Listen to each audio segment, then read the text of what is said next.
session on the 10% rule for productivity for non NGO founders, NGO founders, and African change makers. The reason why I want to use the word African change makers is because I feel that as long as you are making impacts in your field, you need this life. Like you really need this session. And I think it's because I've seen a lot of young people try to do so many things at once. I've seen a lot of young people try to push beyond the barriers and the lack of funding and every other thing that comes with it. So this is going to be a very short session, but I believe it's going to be very impactful. So let me go straight into what we're here for today. What is the 10% rule? The 10% rule means that you are focusing your attention on the activities that actually yield the highest impact. So, not every activity you'll be doing in your space will yield that kind of impact that you want to yield, right? So, for example, if you are someone who is bad with delegation, then best believe that you're going to struggle a lot with finding a balance and making sure that you're not burnt out. So we're going to go step by step. So, like I said, the 10% rule that we're talking about today is focusing your attention on the most impactful activities. And I already said not every activity on its own is impactful. There are some activities that you would carry out that you would later on find out that they were not even matching with your goals or matching with your vision for your NGO or for your work in the social impact space. So, what's the first thing you need to do? The first thing you need to do is to analyze your current activities. When I started Hadrum Initiative, by the way, I run Hadrum Initiative as the founder and the executive director.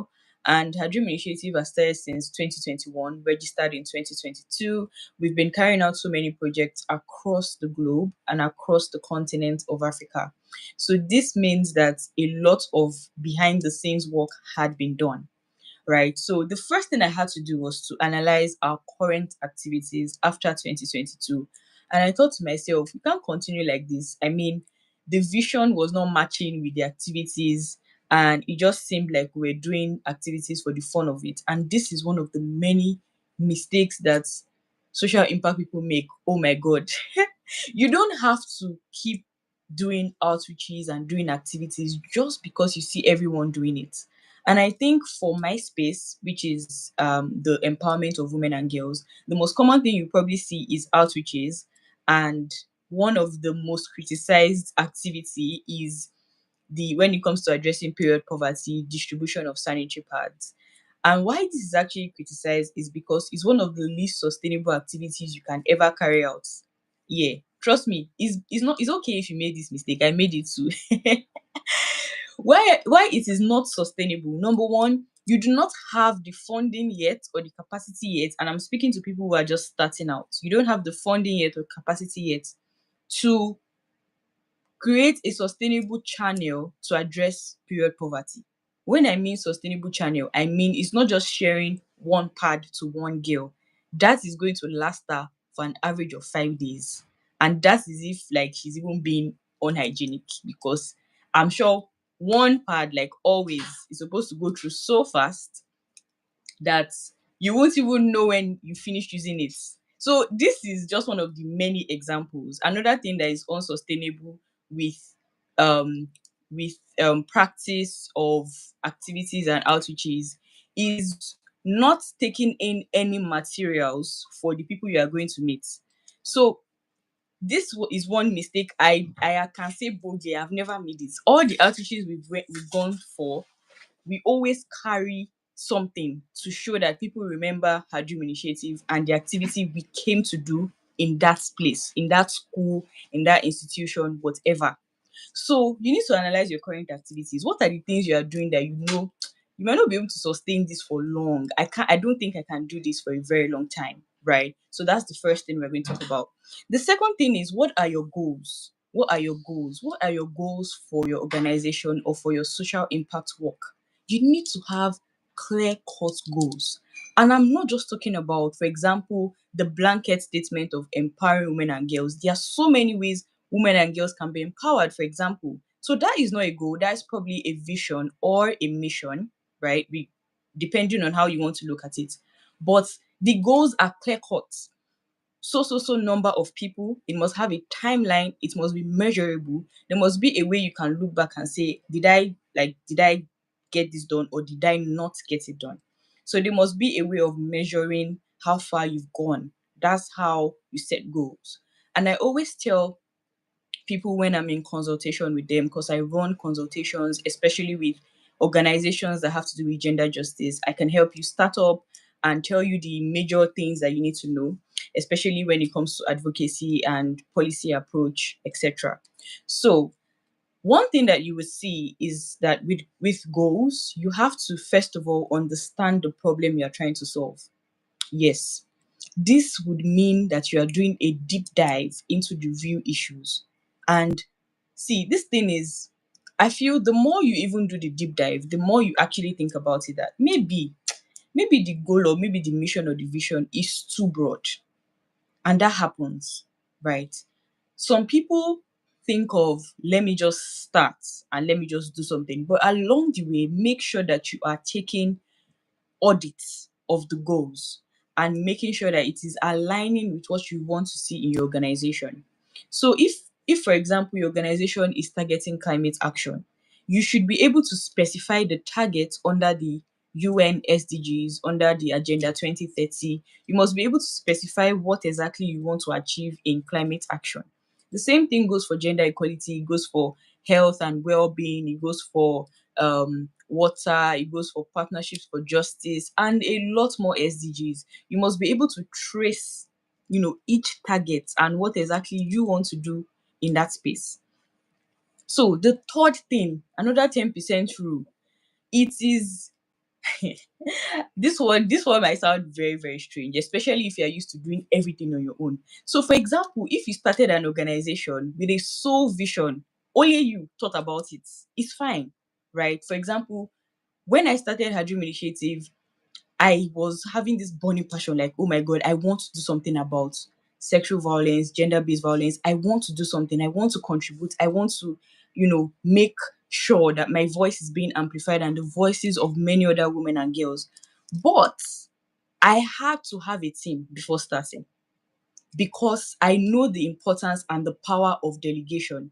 If you're not ready to delegate, don't start. If you're not ready to delegate, don't think about leadership. Delegation is what makes you a good leader. The fact that you can give someone an assignment and you are confident that they can do it. And I'm not talking about delegation as per micromanaging people. Everyone finds that offensive, especially in the workplace. They find it offensive when you try to micromanage. So, for example, you give someone a task, you say, send this email, and then you tell them, send me the email. You're going through it, okay, correct this full stop, correct this comma. No, no, no. That's not how you delegate. You delegate by trusting people. I need to get this done. I need to I need to finish this up. Can you do this by this time? And that's it. Learn to delegate. And Africans, please, this year, decide to pay for delegation. As in, delegate to people and pay them for their services. I know you want to be the one doing graphics designing, content creation. You want to be the one doing impact analysis. You want to be the one doing um evaluation, measurement. You can't do everything. Just delegate to people. And another thing is, delegation even makes you build that bond with your team members. It makes you build a bond with them. Most of the people in my team, we became close by default. Some of them I've never met them before, which is always funny when I say it. But I mean, we have some people in Angola, in South Africa, in Kenya. It's not possible for me to be in everywhere at once. I've not met some of these people, but we have built a bond that they understand what Her Dream Initiative is about. They can run with tasks without me micromanaging or doing anything. And this is because one day I just decided to trust. I just decided to trust. I know, especially for people who like to think, oh, I'm a perfectionist by nature. It's not a flex. To do everything on your own. You get tired. You get so tired. You get burnt out. You get frustrated, and it's not a good place to be. So let me just discourage independence in running social impact. If there's one person, two people, three people who share your vision, trust me, that's a formidable team already. You don't need a million people. And that is another 10% rule that we need to highlight. Now, very quickly, let me talk about one that is actually the core of this live session today, and it is personal growth. Every time I have grown as a person, I have seen the things I do with my hands equally grow. And this is a science that no one really understands. I don't know the science behind this. Disclaimer. There must be some kind of science behind this, but I don't know about the science behind this. I just know that when I invest in my personal growth, when I grow as a person, when I invest in knowledge, when I try to get more things about my field, when I'm doing a lot of things to grow and to be better, I see that my organization grows the same. So don't think your personal growth is not connected to your organization or your business. It is very much so. The more you know, the more exposed you are, the more you expand your mind, you see that the way you approach leadership is very different. So take some time to read on business, on finance, on impact measurement, take courses, get certificates. Just make sure that you keep growing. You're not just in a level, because at the end of the day, leadership will fall and rise to your personal growth. Yes, especially if you are running something that has a lot to do with you and your brand. You have to make sure that you're constantly growing. Okay, now there's one core one here, which is called capacity building. I know that I'm saying so many things at once because this is just a 30 minutes, very, in and out session. But I hope that you'll be able to bring out one or two things that you can apply in your organization, which is capacity building. Now, I don't see the sense, permit me to use the word sense, right? It doesn't make sense to have a team of people and you're all just at the same level. No one is really doing anything. No one is being gingered, in quotes, to be better. Capacity building is making sure that you have the interest, the best interest at heart for the people in your team, for the volunteers working with you, even staff. You have their best interest at heart. Don't just think of what can I get from them. Think of what can I do to even build these people and their skills. Some of them come to you with very raw skills. I know some years ago, someone joined the organization that had a little bit of incline towards research. And at this time I'm speaking to you, she has written about 3 major articles for the organization on her own, all because of capacity building. And how did it start? This started from me recommending her to go for conferences, writing reference letters, recommendation letters for her to attend some meetings, so for her to go to some conferences, go to some meetings. By the time they are growing and they are being strengthened in their skills, they would even feel this gratitude. I mean, if they are honest people, sha, normally they will feel gratitude and want to contribute back to your organization. So invest in the people on your team. Emphasize on the fact that they need to get better, that they need to sharpen their skills. Someone who is good with content creation that comes to your organization must not just live with content creation. They can live with business management. They can live with a lot of soft skills, right? They can live with digital skills, even if they just knew about one particular software, introduce them to other softwares, right? So currently in our Dream Initiative, for example, we are signing up to get a collective training, a group training for 10 volunteers from an institution in the UK. And why that is being done is because by the time we are trained, all of us together, there's no one that is out of place. There's no one who is confused. There's no one who is puzzled as to what to do. And that is just the best way to go. Now, let's talk about fundraising. Hey, this one, I'm going to be very, very honest with you.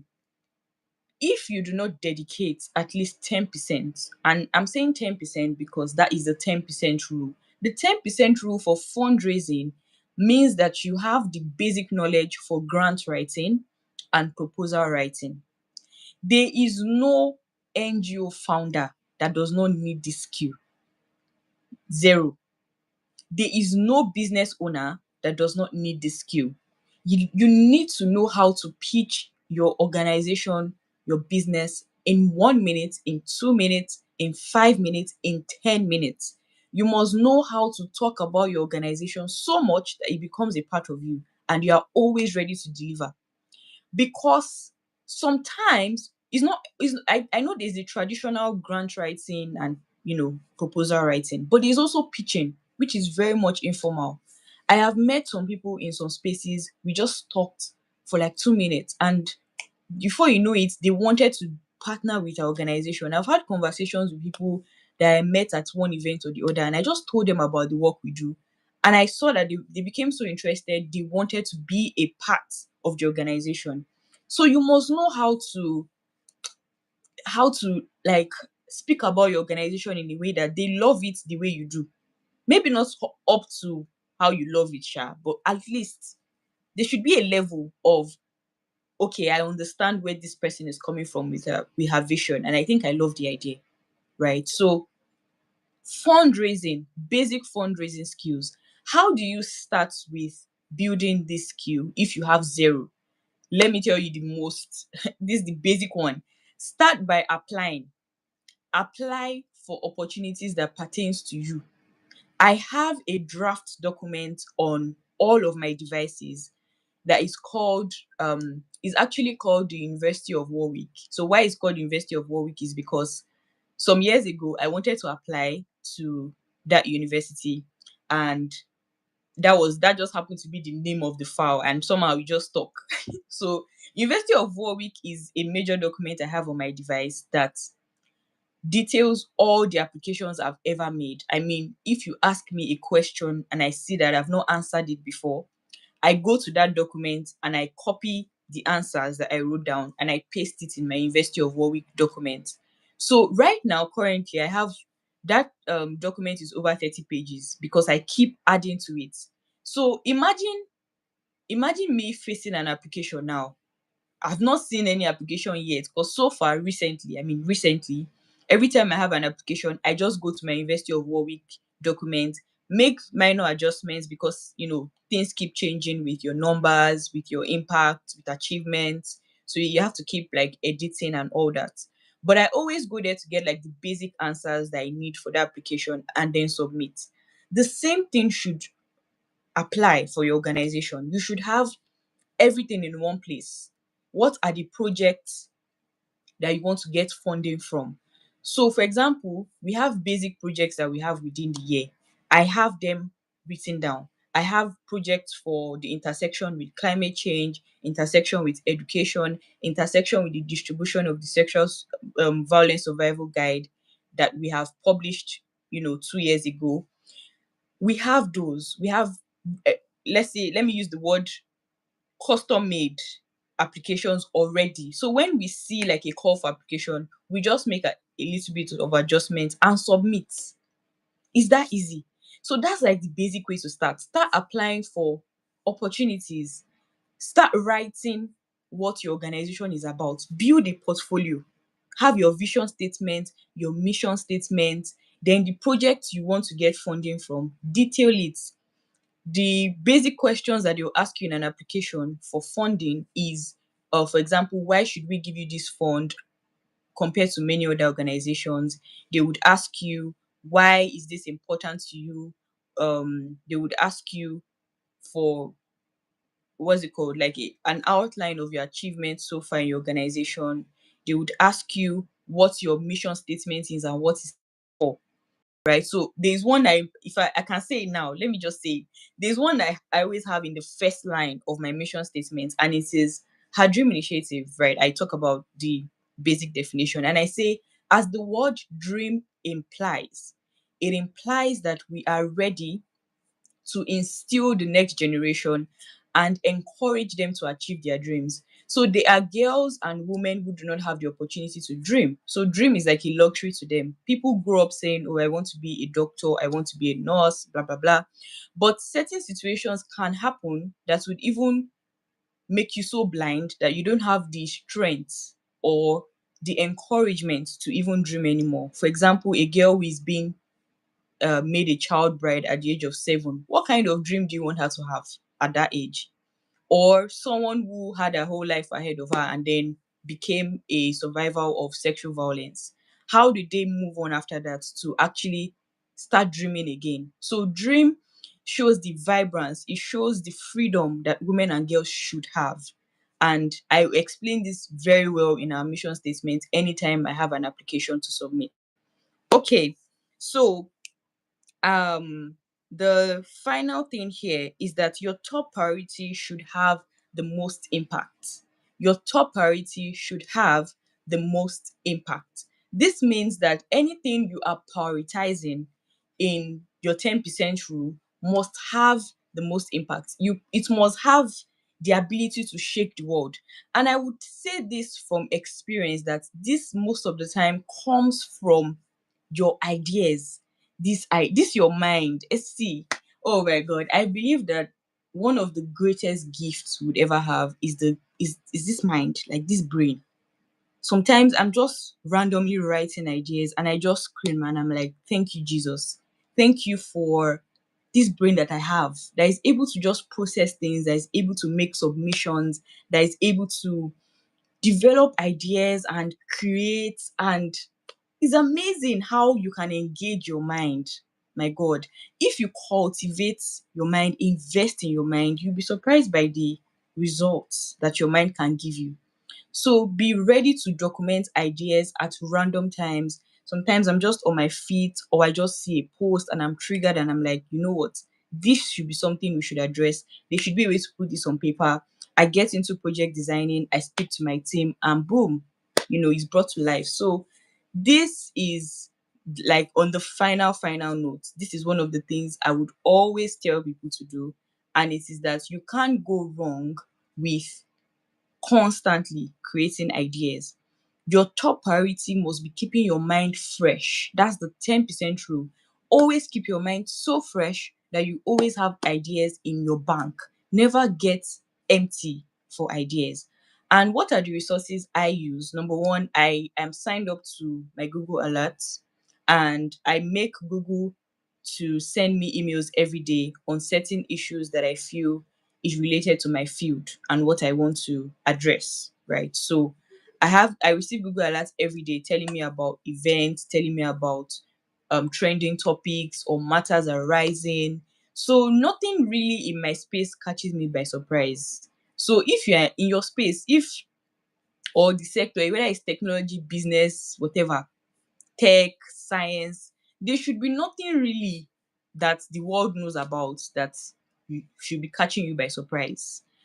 Something made me smile this morning. Today is Sunday, so Sunday morning I get a message from someone saying, oh, have you seen this? And it's about the recent policy in Iraq that has now given a room for child brides, for girls to be married as early as the age of 9.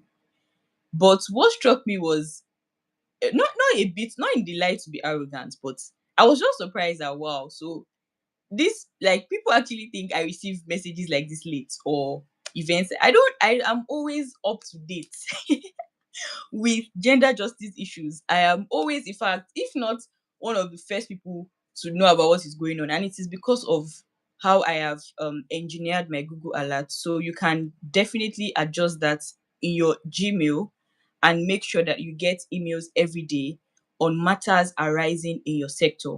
Another way I do this, which might sound really, really weird, is by use of social media platforms. So I'm not active on all social media platforms, but the ones I am active on, I make sure I follow the people that are intertwined with what I do. I make sure that I follow people who also speak about issues that I speak on. This makes me this makes me always, and I'm not just saying in your country or in your community. I'm saying even global leaders who constantly speak about issues pertaining to you, CEOs, NGO founders who are speaking about what you speak about or what you are interested in. Make sure you follow them.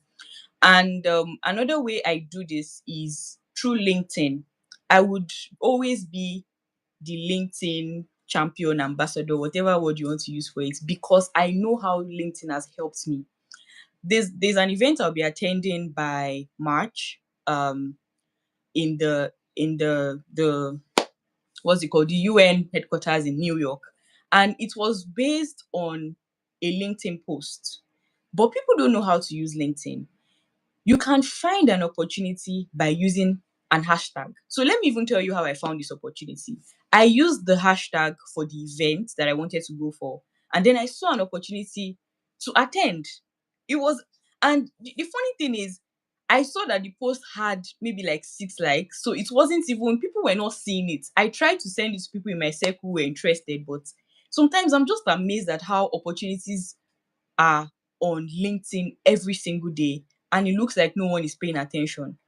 Sometimes I try to involve people, I try to send to people, especially as I'm praying that Instagram would allow me to have a channel where I can just send all these opportunities directly to people, as many people as are interested. But sometimes I'm really surprised at how much how much opportunities we can miss out on just because we are not informed. So please be informed. Make sure that you're on LinkedIn, connecting to the right people, following the right hashtags, and that is the way you can always prioritize the most important task for your day. The last thing I'm going to say, I know I said the last thing before, but this is actually the last thing. It is that every single day you must wake up with one agenda or one goal that you feel or you believe would contribute positively to your organization or to your business. Every single day, even if it's just one thing, just one thing. I always tell myself I can't sleep until I do something for HDI. That's my organization. I say I can't sleep, I must do something, whether it's applying for an opportunity for HDI, or reading about an article, or writing an article, or having a or pushing out a content. I must do something for my organization before I sleep. And dedicating 10% of your day to this at the end of the day makes tremendous difference. I've taught people about the 90 days rule and building up habits, and maybe I'll come on another live to talk about this if you want. But the most important thing is, by the time you build this habit for 90 days of dedicating 10% of your day to learning something new or doing something productive for your organization, you'll be surprised by the results you would get. And on this note, I would like to say thank you for coming. Thank you for watching. Thank you for listening. I hope you learned one or two things. If you did, please make sure you don't leave without subscribing. You can like, you can share, you can drop a comment. This will be on my page forever, so you can always drop in and rewatch. Thank you so much for following, and I see you another time. Bye.